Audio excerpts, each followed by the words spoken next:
Hello guys. അപ്പോൾ നമ്മൾ ഇന്ന് എക്സ്പ്ലെയിൻ ചെയ്യാൻ പോകുന്നത് ഈ വർഷം പുറത്തിറങ്ങിയ ഏജന്റ് കിം റീആക്ടിവേറ്റഡ് എന്നൊരു ആക്ഷൻ ത്രില്ലർ സീരീസാണ്. മൊത്തം 10 എപ്പിസോഡുകളാണ് ഈ സീരീസിൽ വരുന്നത്. അപ്പോൾ നമുക്ക് നേരെ എക്സ്പ്ലനേഷനിലോട്ട് കടക്കാം.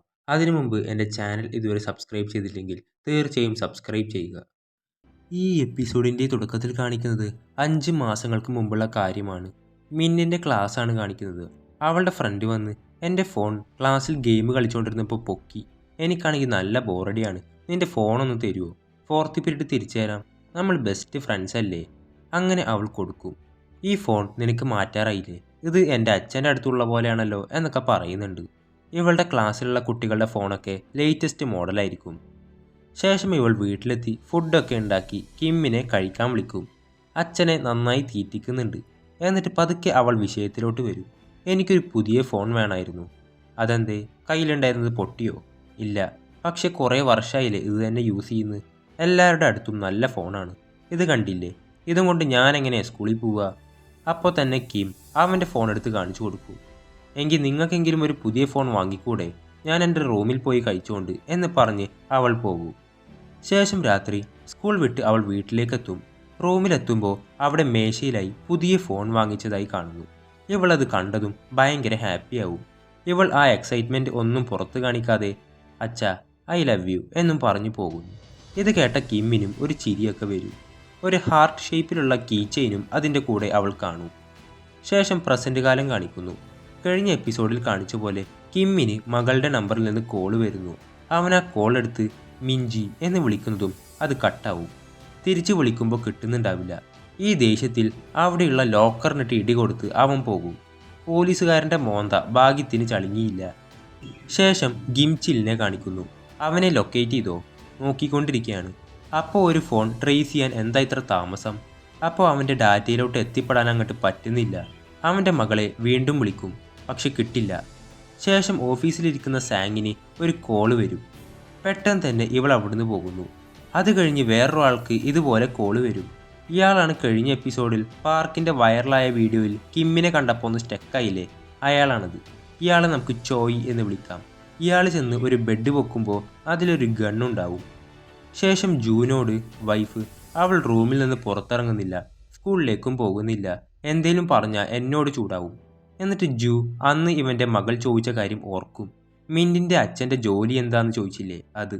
ജൂ അവൻ്റെ അസിസ്റ്റൻറ്റിനോട് അവൻ്റെ മകളുടെ തന്നെ ഫോൺ ട്രേസ് ചെയ്യാൻ പറയും. എന്നിട്ട് അതിലുള്ള കോൾസ് മെസ്സേജസ് എല്ലാം നോക്കും. അതിൽ ഇവളുടെ ഒപ്പമുള്ളവൻ്റെ കൂടെയുള്ള മെസ്സേജ് ആയിരിക്കും നോക്കുന്നത്. അതിൽ മിന്നിനെ ബുള്ളി ചെയ്ത രാത്രി അവൻ്റെ ആൾക്കാരെയും കൊണ്ട് വരാൻ പറഞ്ഞ മെസ്സേജ് ആയിരിക്കും കാണുന്നത്. എന്നിട്ട് അവൻ്റെ അക്കൗണ്ട് നോക്കും. ഇവളുടെ കൂടെയുള്ള ഫോട്ടോസും അതിൽ കാണും. ശേഷം നോർത്ത് ഏജൻറ്റ് കിമ്മിൻ്റെ അഡ്രസ്സ് തപ്പിപ്പിടിച്ച് അവൻ്റെ വീട്ടിലോട്ട് എത്തിയിട്ടുണ്ട്. അവനിപ്പോൾ ഒരു മകളുണ്ടെന്ന് അവന് മനസ്സിലാവും. ആ സമയത്ത് തന്നെ അവിടെ പാർക്കും ഉണ്ടാകും. അവിടെ വെച്ച് അവരുടെ ഫൈറ്റ് തുടങ്ങും.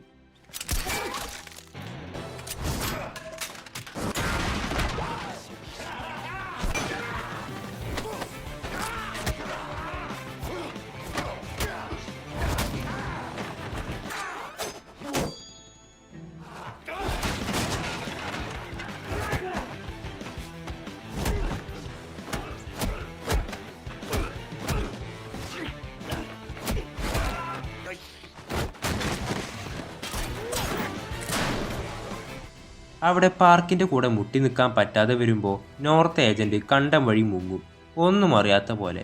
പാർക്കും അവൻ്റെ പിന്നാലെ ചെല്ലും. ആ നേരത്ത് മറ്റവൻ കത്തിയെറിഞ്ഞതിൻ്റെ കർട്ടൻ്റെ ബാക്കിലായി ഒരുത്തനുണ്ടായിരുന്നു. കയ്യൊക്കെ കിടന്ന് വറക്കും. ശേഷം പാർക്കിന് അവൻ്റെ അടി കൊണ്ട് നല്ല മുറിയായിട്ടുണ്ട്. കിമ്മിന് ഫോൺ ചെയ്യാമെന്ന് വിചാരിക്കുമ്പോൾ ഫോൺ പോലീസ് സ്റ്റേഷനിലുമായി പോയി. എന്നിട്ട് കർട്ടൻ്റെ പിന്നിലുണ്ടായിരുന്നത് ചോയ് ആയിരുന്നു. പേടിച്ച് അവൻ്റെ ജീവൻ പോയില്ലെന്നേ ഉള്ളൂ. ഇവിടെ ഇപ്പോൾ എന്താ ഉണ്ടായേ, അവനെന്തിനാ ഇപ്പോൾ ഫ്രിഡ്ജിൻ്റെ ഡോറും കൊണ്ടുപോയത് എന്നൊക്കെ ആലോചിച്ച് നിൽക്കും. ശേഷം ഗിംചിലിന് ഒരു കോള് വരും.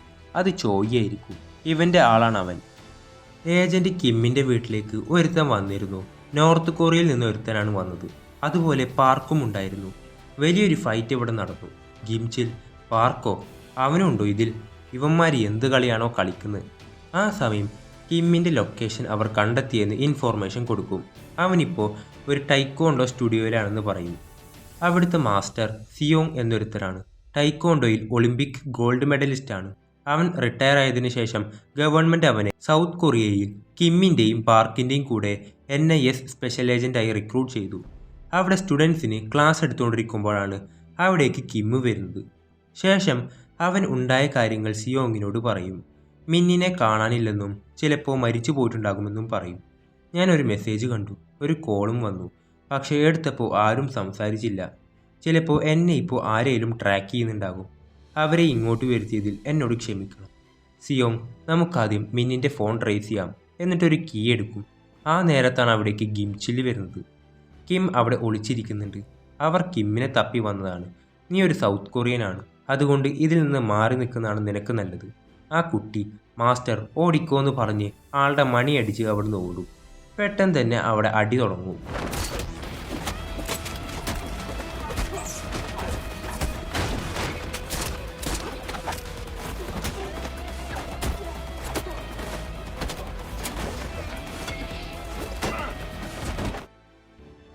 അവിടെയുള്ള ഫയർ എക്സ്റ്റിങ്ഷറിൻ്റെ മേൽ വെടിവെച്ച് അവിടുന്ന് എസ്കേപ്പ് ആവും.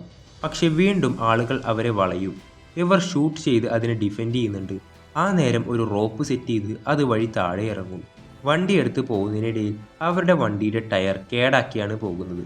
പക്ഷെ ഗിംചിലിന് വേറെ വണ്ടിയെടുത്ത് ഇവരുടെ പിന്നാലെ പോകും. ശേഷം ഇവർ നേരെ ഇവരുടെ ഒരു വണ്ടിയുണ്ട്, നല്ല സെറ്റപ്പ് വണ്ടി, അതിൽ നിന്നായിരിക്കും മിന്നിൻ്റെ ഫോൺ ട്രേസ് ചെയ്യുന്നത്. അങ്ങനെ വണ്ടിയിൽ പൊക്കോണ്ടിരിക്കുന്ന നേരത്ത് കിമ്മിനൊരു കോള് വരും, ഒരു അൺനോൺ നമ്പറിൽ നിന്ന്. അത് പാർക്കായിരിക്കും. നീ വലിയൊരു അപകടത്തിലാണ്. നോർത്തിൽ നിന്ന് ഒരുത്തൻ നിന്നെ കൊല്ലാനായി ഇവിടെ വന്നിട്ടുണ്ട്. എനിക്ക് പറ്റുമായിരുന്നെങ്കിൽ ഞാൻ അവനെ തീർത്തേനെ, പക്ഷെ അതിനു മുമ്പ് അവൻ എൻ്റെ നിന്ന് എസ്കേപ്പായി. സിയോങ്, നീ ഇപ്പോൾ എവിടെയാ? നീ എങ്ങനെ പുറത്തു ചാടി? ഓ, നീ ഉണ്ടായിരുന്നു അവൻ്റെ കൂടെ? സിയോങ്, ചെറിയൊരു പ്രശ്നമുണ്ട്. മിന്നിനെ കാണാനില്ല. അവളെ ആരോ കിഡ്നാപ്പ് ചെയ്തിട്ടുണ്ട്. ഇത് കേട്ട പാർക്കൊന്ന് ഞെട്ടു. എന്നിട്ട് അവളുടെ ഫോൺ ട്രേസ് ചെയ്ത് ലൊക്കേഷൻ കണ്ടുപിടിക്കും. പാർക്കിനോടും അവിടേക്ക് എത്താൻ പറയും. ശേഷം ജൂൻ്റെ അസിസ്റ്റൻറ്റ് നേരെ മറ്റവൻ്റെ വീട്ടിലേക്ക് ചെല്ലും. അവനാണെങ്കിൽ കിമ്മിൻ്റെ കയ്യിൽ നിന്ന് അടി കിട്ടിയിരിക്കുകയാണ്. അവൻ കിമ്മിനെ കുറിച്ച് പറയും. അയാൾ സാധാരണ ഒരു മനുഷ്യനല്ല. അയാളുടെ ബോഡിയൊക്കെ ഒന്ന് കാണണമായിരുന്നു. മൊത്തം മുറിവുകളാണ്. ഞാനിപ്പോൾ ഇങ്ങനെ ഇരിക്കുന്നതിന് കാരണം നിൻ്റെ ബോസിൻ്റെ മകള് കാരണമാണ്. എന്നിട്ട് ജൂനെ വിളിച്ച് അവളും ഇതിൽ ഇൻവോൾവ്ഡ് ആണെന്ന് പറയും. എന്നിട്ട് ആ പെണ്ണെവിടെ എന്ന് ചോദിക്കുമ്പോൾ എനിക്കറിയില്ലെന്ന് പറയും. പിന്നെ കാണിക്കുന്നത് അവിടെയുള്ള ഫിംഗർ പ്രിൻ്റ് വന്ന ഭാഗങ്ങളൊക്കെ തുടച്ചു കളയുന്നതാണ്. അപ്പുറത്ത് അവൻ മരിച്ചു കിടക്കുന്നുണ്ടാവും. ശേഷം മിന്നിൻ്റെ സ്കൂളിലുള്ളവന്മാർ ഒരുത്തനെ ബുള്ളി ചെയ്യുന്നുണ്ട് കാശിന് വേണ്ടി. അത് നോർത്ത് ഏജൻറ്റ് കാണുന്നു. അവരോട് ചെന്ന് ഈ മിഞ്ചി എന്ന കുട്ടി ഏത് ക്ലാസ്സിലാണ് പഠിക്കുന്നതെന്ന് ചോദിക്കുമ്പോൾ നീ ഏതാ? ഞങ്ങളിവിടെ കുറച്ച് ബിസിയാണ്, അതുകൊണ്ട് പോവാൻ നോക്കും. അപ്പോൾ അവൻ പോവാൻ നിൽക്കുമ്പോൾ ആ പയ്യൻ ഞാനും മിന്നും ഒരേ ക്ലാസ്സിലാണെന്ന് പറയും. അപ്പോൾ അവനെ അവിടുന്ന് രക്ഷിക്കാൻ തന്നെ തീരുമാനിക്കും.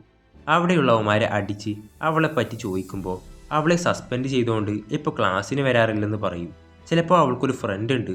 അവളുടെ ഫോണിൽ നിന്ന് അവളുടെ ഫ്രണ്ട്സിനെ ലൊക്കേറ്റ് ചെയ്യാൻ പറ്റും. അവളോട് ചോദിച്ചാൽ ചിലപ്പോൾ കിട്ടുമായിരിക്കും. അപ്പോൾ അവൾ എവിടെയെന്ന് ചോദിക്കും. ശേഷം ഗിംചിലിൻ്റെ കൂടെയുള്ള ലേഡി സ്കൂളിൽ ചെന്ന് മിന്നിനെ അന്വേഷിക്കുമ്പോൾ അവളെ എന്നോ സസ്പെൻഡ് ചെയ്തിരുന്നു എന്നൊക്കെ അവിടെയുള്ള ആൾ പറയും. ശേഷം മറ്റേ പയ്യൻ നോർത്ത് ഏജൻറ്റിനെയും കൂട്ടി സ്കൂളിലേക്ക് വന്നിട്ടുണ്ട്. ആ ലേഡി ജസ്റ്റ് മിസ്സിന് അവനെ കാണാതെ പോകും. ശേഷം മിന്നിൻ്റെ ബെസ്റ്റ് ഫ്രണ്ട് സിക്ക് റൂമിൽ ചെന്ന് കിടക്കുകയാണ്. അവിടേക്ക് നോർത്ത് ഏജൻറ്റ് വരും. അവളുടെ കഴുത്തിന് പിടിച്ച് നിൻ്റെ ഫോണിൽ നിന്ന് നിൻ്റെ ഫ്രണ്ട്സിനെ ലൊക്കേറ്റ് ചെയ്യാൻ പറ്റുമെന്ന് ഞാൻ കേട്ടിരുന്നല്ലോ. എന്നിട്ട് തിരിച്ച് കാറിലേക്ക് വരുമ്പോൾ ചോയിയും ഉണ്ട്. അവിടേക്ക് നോർത്ത് ഏജൻറ്റ് വരുന്നതായി കാണും. പക്ഷെ അവർക്കറിയുന്നുണ്ടാവില്ല ഇവൻ ആരാണെന്ന്. എന്നിട്ട് ജൂ അവൻ്റെ അസിസ്റ്റൻറ്റിനോട് അപ്പോൾ മിൻ എന്ന ആ കുട്ടിയെ ഇപ്പോൾ കാണുന്നില്ലല്ലേ, അവളുടെ അച്ഛൻ അവളെ അന്വേഷിക്കുന്നുണ്ടോ? അയാളുടെ ലൊക്കേഷൻ ഞങ്ങൾക്ക് കിട്ടിയിട്ടില്ലെന്ന് പറയും. ശേഷം കിമ്മും സിയോങ്ങും അവർക്ക് കിട്ടിയ ലൊക്കേഷനിലേക്ക് പോകും. ഒരു വലിയ പഴയ കൊട്ടാരമായിരിക്കും അത്. അവിടെ കുറേ ആളുകളുണ്ടാവും. ഇവരെ കണ്ടയുടനെ വളയും. നിങ്ങളുടെ നേതാവ് ആരാന്ന് ചോദിക്കുമ്പോൾ ഒരുത്തൻ കയറി വരും. എന്നിട്ട് ഇറങ്ങിപ്പോവാൻ പറയും. കിമ്മ് നല്ല രീതിക്ക് തന്നെ അടി കൊടുക്കും. എന്നിട്ട് അവൻ്റെ മുടി പറിച്ചെടുക്കും. ബ്രൗൺ ജാക്കറ്റ്, യെല്ലോ ഹൂഡി, ഫോണിൽ ഒരു ഹാർട്ട് ഷേപ്പിലുള്ള കീ ചെയിൻ. ആരെങ്കിലും എൻ്റെ മോളെ കണ്ടിരുന്നോ എന്ന് ചോദിക്കുമ്പോൾ ഇല്ലെന്ന് പറയും. കിം അവനെയും കൊണ്ട് പോകുമ്പോൾ ബാക്കിയുള്ള ആളുകളെ കൈകാര്യം ചെയ്യുന്നത് സിയോങ് ആയിരിക്കും. ഇതൊക്കെ CCTV വഴി വേറെയും ആളുകൾ കാണുന്നുണ്ട്. അവരുടെ ബോസ് അത് ആരാണേലും അവനെ അടിച്ചൊതുക്കാൻ പറയുന്നു. ആ സമയം അവൻ്റെ പോക്കറ്റിലായി ആ ഹാർട്ട് ഷേപ്പിൻ്റെ കീ ചെയിനും ഉണ്ട്.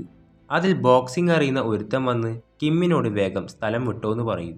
പക്ഷെ കിമ്മ് അവനും വേണ്ടത് നല്ല പോലെ കൊടുക്കും. അവിടേക്ക് കയറുമ്പോൾ കുറേ മൊബൈൽ ഫോണൊക്കെ ഇങ്ങനെ നിരത്തി വെച്ചതായി കാണും. ഒപ്പം ആ കീ ചെയിൻ അവൻ്റെ അടുത്തുള്ളതും കാണും.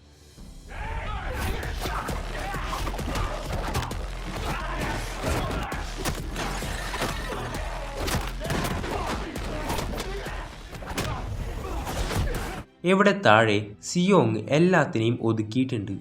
ഇതൊക്കെ കണ്ട പയ്യൻ കൈയടിച്ച് നന്നായിട്ടുണ്ടെന്ന് പറയും.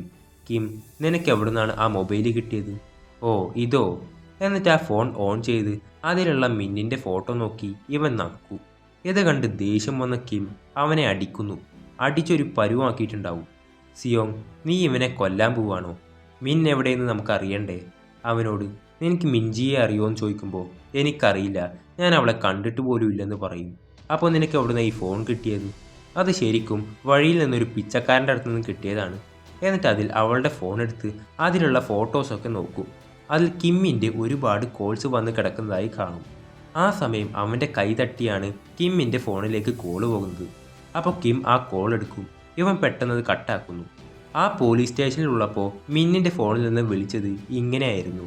ഞാനല്ലാതെ വേറെ ആരെങ്കിലും വിളിച്ചിട്ടുണ്ടോ എന്ന് ചോദിക്കുമ്പോൾ ഒരാളുണ്ടായിരുന്നു, കാങ് ഹെ എന്നൊരുത്തി, അവളുടെ ബെസ്റ്റ് ഫ്രണ്ട്. അവളുടെ നമ്പറാണ് അന്ന് കിമ്മിന് കൊടുത്തതും. ആ ഫ്രണ്ടിൻ്റെ മെസ്സേജ് നോക്കുമ്പോൾ മിന്നിനെ ഒരുപാട് അവൾ യൂസ് ചെയ്യുന്നുണ്ടായിരുന്നു. അവളുടെ നിന്ന് കാശ് കടം വാങ്ങിയും അതുപോലെ ഓരോ സാധനങ്ങൾ വാങ്ങിയും ഡ്രസ്സൊക്കെ വാങ്ങിയൊക്കെയാണ് അവൾ യൂസ് ചെയ്തിരുന്നത്. കിം വീട് വൃത്തിയാക്കുമ്പോൾ മിൻ റൂമിലിരുന്ന് പാട്ടുപാടി ഒച്ചപ്പാടുണ്ടാക്കുന്നുണ്ട്. അപ്പോൾ കിം, ഒന്നെങ്കിൽ എന്നെ ഒന്ന് സഹായിക്ക്, ഹോളിഡേ ആയിട്ടും എങ്ങോട്ടും പോകുന്നില്ലെങ്കിൽ നീ എന്താ റൂമിൽ തന്നെ ഇരിക്കുന്നത്? ഫ്രണ്ട്സിൻ്റെ കൂടെയൊക്കെ പുറത്തേക്ക് പൊക്കൂടെ? അപ്പോൾ പുറത്ത് ഭയങ്കര ചൂടാന്ന് പറയുമ്പോൾ എന്നെ ക്ലീൻ ചെയ്യാൻ സഹായിക്കുമെന്ന് പറയും. പക്ഷേ ഇവളതൊന്നും കേൾക്കില്ല. ഇപ്പോഴാണ് കിമ്മിന് മനസ്സിലായത് അവൾ എങ്ങോട്ടും പോവാതിരുന്നത് അവൾക്ക് ഫ്രണ്ട്സ് ഇല്ലാത്തതുകൊണ്ടായിരുന്നു എന്ന്. അന്ന് തല്ലുണ്ടായപ്പോൾ എല്ലാവരും ഇവളെ കുറ്റക്കാരിയാക്കിയതും ആ പെണ്ണുങ്ങൾ ഇവളെ ബുള്ളി ചെയ്തുകൊണ്ടിരുന്നതും എല്ലാം ഇവനറിയും. എന്തുകൊണ്ട് ഞാനിതൊന്നും നേരത്തെ ശ്രദ്ധിച്ചിരുന്നില്ല? അവന് നല്ല കുറ്റബോധമുണ്ട്. എന്നാലും അവൾ എത്ര അനുഭവിച്ചിട്ടുണ്ടാവും, പാവം എൻ്റെ മോള്. ആ നേരത്താണ് നോർത്ത് ഏജൻറ്റ് അവിടേക്ക് വരുന്നത്. കിമ്മിനെ തോക്കിൻ മുനയിൽ നിർത്തും.